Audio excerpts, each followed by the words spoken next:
इस news channel पर जो भी वक्ता ने कहा वो उसकी जन्म अपनी राय है, जयंती यहाँ बड़ी खुशी की बात है, मनाना भी चाहिए। मैं थोड़ा संक्षिप्त में बाबा साहब के जीवन परिचय के बारे में आपको बताना चाहता हूँ। बाबा साहब का जन्म 14 अप्रैल 1891 में महू छावनी मिलिट्री कैंप के अंतर्गत हुआ था। वैसे इनके पूर्वजों का गांव जिला रत्नगिरी तहसील अम्बावड़े में हुआ था। तो मतलब इनका गांव था, पूर्वजों का गांव था। जब बाबा साहब का जन्म हुआ था तो इनके पिताजी जो रामजी राव सकपाल थे वो अंग्रेजों की सेना में सूबेदार मेजर के पद पर स्थित थे और वहां पर उन्होंने स्टडी की थी। तो उसी जो मिलिट्री कैंप का स्कूल होता था उसमें हेड मास्टर भी थे।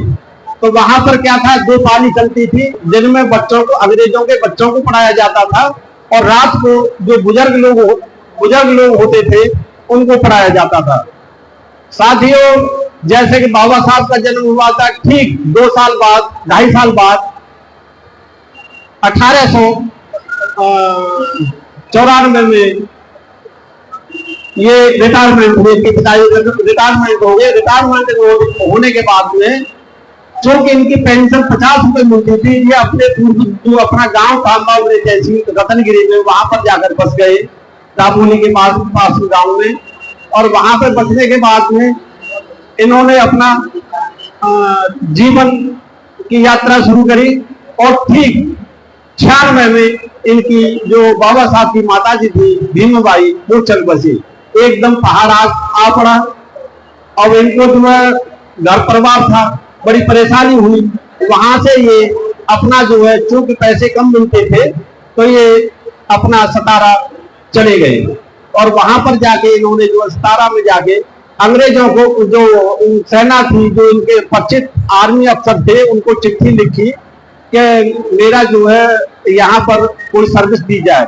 तो वहां स्टोर कीपर में इनको सर्विस दे दी गई और वहीं पर इन्होंने बाबा साहब को पढ़ाने के लिए प्रयत्न किया, परंतु व्यवस्था ऐसी थी कि उनको एडमिशन नहीं मिल पा रहा था। तो इसकी जो है उन्होंने रिक्वेस्ट करी अपने आर्मी अफसरों से, क्योंकि मेरे बच्चे को यहाँ एडमिशन नहीं मिल रहा है, आप लोग करिए। तब उनकी सिफारिश के आधार पर इनको सतारा में, वहां पर जो ये अंग्रेजों का प्राइमरी स्कूल था और उसमें एडमिशन मिला और बच्चे का पढ़ाना लिखाना शुरू हुआ। जब बच्चा पढ़ने जाता था तो सारे बच्चे जो है बेंच पे बैठते थे और ये घर से, इनको बेंच पर बैठने नहीं दिया जाता था तो घर से टाट लेके जाते थे। ये और उनके भाई आनंद राव टाट लेके वो जो है अपना उस पर बैठते थे धरती पर, और वो भी कमरे के बाहर। सामने से बोर्ड पे जब बता देते तो उन्हें देखने में बड़ी असुविधा होती थी। एक बार हमने रेखा गणित का जो है सवाल हल करने के लिए बोर्ड पर बुलाया गया तो लोगों ने जो है, जो बच्चे थे उन्होंने शोर मचाना शुरू कर दिया, क्योंकि उनके टिफिन वहीं रखे हुए थे कि यहाँ पर इनको जो हम नहीं करने देंगे। जब वहां से टिफिन हटवाया गया उसके बाद उन्होंने बोर्ड पे सवाल को फोन किया। कहने का मतलब है कि पानी पीने की भी असुविधा थी, पानी पीना बड़ा मुश्किल था, जो टोटी होती थी। पहले जो सवर्ण के बच्चे थे उनको पानी पिलाया जाता था, बाद में इनका नंबर आता था, या कभी कभी टोटी बंद कर दी जाती थी तो ये कभी प्यासे ही घर को जाना पड़ता था। तो इन्होंने बचपन से जो है काफी जो असमानता झेली, छुआछूत झेली, इनके दिमाग में बचपन से ही बैठ गई थी। एक बार की घटना और है, जब ये पढ़ रहे थे तो इनके पिताजी गोरे गांव में सर्विस करते थे तो ये जाना चाहते थे वहां पर।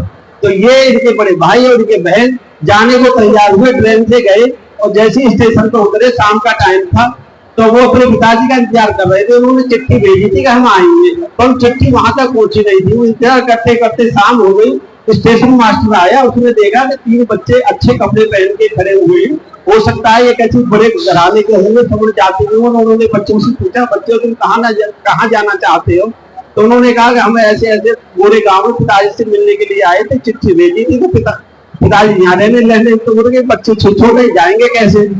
तो उसने क्या है कि जैसे पूछा आप किस बिरादरी से, उन्होंने वहां जाति से। तो वो भी जो 10 कदम पीछे हट गया स्टेशन मास्टर, परंतु उसमें इतना तरस आ गया कि बच्चे छोटे हैं, शाम का समय, रात होने जा रही है। तो उसने गाड़ी वाले को बुलाया, उससे कहा कि देख भाई, ये जहां जाना चाहते हैं इन्हें लेके जा और वहां पहुंचा के जा। जब उसमें बैठ गए, थोड़ी 500 मीटर के करीब गए तो वो गाड़ी वाला पूछता है कि भाई ये बताओ कि तुम किस जाति की हो, लगते तो बड़े ऊंचे कुल के। उन्होंने कहा हम तो महार जाति से, तो उन्होंने उतार दिया वहीं पर उधर, अब मैं तुम्हें नहीं ले जाऊंगा। फिर आनंद राव उनके बड़े भाई थे, उन्होंने कहा भाई देख भाई हम दूल्हे पैसे देंगे, हम रात में कहाँ जाएंगे, हमें छोड़ गया। तो इस बात में वो हो गया। फिर भी देखो कैसी विडम्बना कि मैं गाड़ी नहीं चलाऊंगा, मैं आपके साथ नहीं बैठूंगा। यानी गाड़ी चलाने के लिए आनंद राव हो गए, और वो जो है अपना नीचे वो और दोनों बच्चे ऊपर बैठ गए, और गाड़ी वाला पैदल पैदल ऐसे जाता। रास्ते में कहीं भी पानी नहीं मिला। सुबह के टाइम इस तरीका से पूछे तो बाबा साहब के सामने ये जो उस समय की असमानता, विषमता, छुआछूत थी, वो उनके दिमाग में बचपन से ही ये चीजें आ रही थी। इसके अलावा वो आगे अपना स्टडी करते हैं, और स्टडी करने के लिए हायर एजुकेशन के लिए एलिफेंट स्टोन से हाई स्कूल की पास करते हैं, फिर गिरिंग कॉलेज में एडमिशन लेते हैं, बीए पास करते हैं। हायर एजुकेशन के लिए जो इनके हेड मास्टर थे अर्जुन कलुस्कर, उन्होंने जो कहा कि भाई मैं छात्रवृत्ति दिलवा दूंगा। सयाजी राव जो गायकवाड़ है, और उनसे बॉम्बे में मुलाकात करी तो उन्होंने हाँ भर दी, परंतु उन्होंने कंडीशन लगा दी कि जब हायर एजुकेशन करने के बाद में आप आओगे तो मैं जो है आपको जो है 10 साल हमारी सेना में आपको सर्विस देनी होगी। इस शर्त पर वो बाहर जाते हैं, न्यूयॉर्क के अंतर्गत जाते हैं। 16 में वहां 13 में पहुंच जाते हैं, 1913 में न्यूयॉर्क के अंतर्गत, और वहां पर जो है ये एडमिशन लेते हैं, और वहां पर एमए सोशियोलॉजी और मतलब कई सब्जेक्टों में एजुकेशन करने के बाद में उन्होंने वहां पर जो है पीएचडी भी करते। उसके बाद 1916 में ये लंदन चले गए ब्रिटेन में। वहां पर जाके London school of economics and political science and barrister, जो ग्रेन इन स्कूल है, वहां पर एडमिशन लेते हैं। चूंकि पीएचडी इन्होंने न्यूयॉर्क में की थी कोलंबिया यूनिवर्सिटी में, इसलिए उन्हें एमएससी में एडमिशन मिला। उसके बाद डीएससी करी, और डीएससी करने के बाद में वहीं से बैरिस्टर भी किया है, और इस तरीका से इन्होंने हायर एजुकेशन प्राप्त करी, डीलिट भी की है। इनके पास जो है 32 डिग्रियां थी और 9 भाषाओं का ज्ञान था। जब ये वापस यहाँ पर आते हैं तो यहाँ पर आने के बाद में जो कंडीशन थी, और बड़ौदा का जो राजा था सयाजी गायकवाड़, उनसे मिलते हैं, और वहां पर सैन्य सचिव के पद पर इनको जो है नियुक्त कर दिया जाता है। वहां पर जब करते हैं तो वो कमरे के अंदर नहीं बैठते, जहाँ पे ऑफिसर्स बैठते हैं वो बरामदा है। आपको मौका लगे तो वहां जाना चाहिए। बरामदा में बाहर ही राइट साइड में एक विंडो है, उसके साथ ही गेट के साथ ही इनकी एक टेबल और कुर्सी डाल दी जाती है।